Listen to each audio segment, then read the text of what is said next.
في يوم فاروق حسني وزير الثقافة اتصل بالرئيس مبارك عشان يبلغه بخبر سعيد. أول ما الرئيس رد قال له: فاروق يا فندم، احنا وصلنا لاكتشاف أثري مهم جدا في أسوان. مبارك قال له: كويس قوي، خلاص بكرة أروح أشوفه على الطبيعة ونعمل مؤتمر صحفي عالمي هناك. فاروق حسني رد وقال: طيب يا فندم، بستأذن أروح أشوف الاكتشاف الأول وبعدين نرتب زيارة سيادتك. مبارك قال له: والله معقول؟ طب خد أحمد حلمي معاك الصبح واطلعوا بالطيارة، ولما توصلوا وترتبوا الدنيا كلمونا نجيلكوا على طول. وكان يقصد اللواء أحمد حلمي مدير أمن الرئاسة. الوزير قال له: تمام يا فندم، أول ما أوصل واظبط كل حاجة هكلم سيادتك. القصة بدأت لما حرس وزارة الثقافة لقوا شاب داخل على البوابة بيقول: عايز أقابل الوزير فاروق حسني شخصيا في حاجة مهمة جدا. ولما سألوه عن الموضوع رفض يقول. بلغوا الوزير اللي قال لهم طلعوه. ولما دخل الشاب المكتب الوزير سأله: خير في إيه؟ الراجل قال له: أنا عايز أبلغ سيادتك عن اكتشاف أثري كبير جدا في أسوان، بس لازم مكافأة مالية كبيرة. فاروق حسني سأله: هو إيه الاكتشاف الأول؟ الشاب رد: مدينة أثرية كاملة تحت الأرض في قريتنا بأسوان. كنت ببني بيت صغير على الأرض بتاعت أبويا، ولما بدأنا نحفر للأساسات لقينا الاكتشاف، فوقفت الحفر وقلت أجي أبلغك واخد المكافأة القانونية. فاروق قال له: وأنا أضمن لك المكافأة بس كلامك يكون مظبوط. الراجل قال له بثقة: اطمن يا فندم، الاكتشاف كبير جدا. الوزير نادى على السكرتير وقال له: وديه في الفندق لحد بكرة على حساب الوزارة، وكل اللي يطلبه هاتهوله. بعدها اتصل بمدير شرطة السياحة والآثار وقال له على موضوع الاكتشاف وإنه هيروح بكرة مع الشاب أسوان، وبعدها الرئيس هيجي بنفسه. اللواء جمال صالح مدير شرطة السياحة قال له: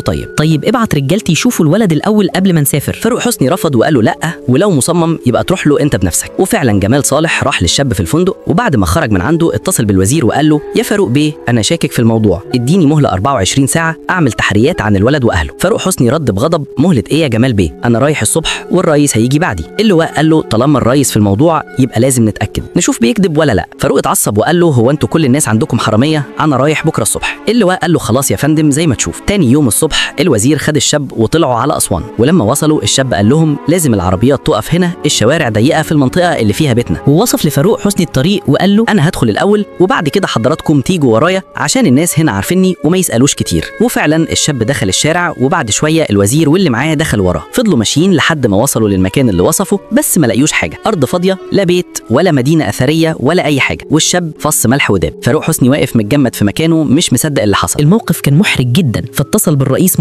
مبارك انفعل بشدة وشخط فيه، واتصل بوزير الداخلية اللي مشى مدير شرطة السياحة بعد ما فاروق لبسه الموضوع كله. الشرطة فضلت تدور على الشاب لحد ما مسكوه، واعترف انه نصاب وكان هدفه ياخد مكافأة مالية. والمفاجأة قال انه كان شغال طباخ في مركب سياحية ملك للوزير نفسه شغالة بين الأقصر وأسوان.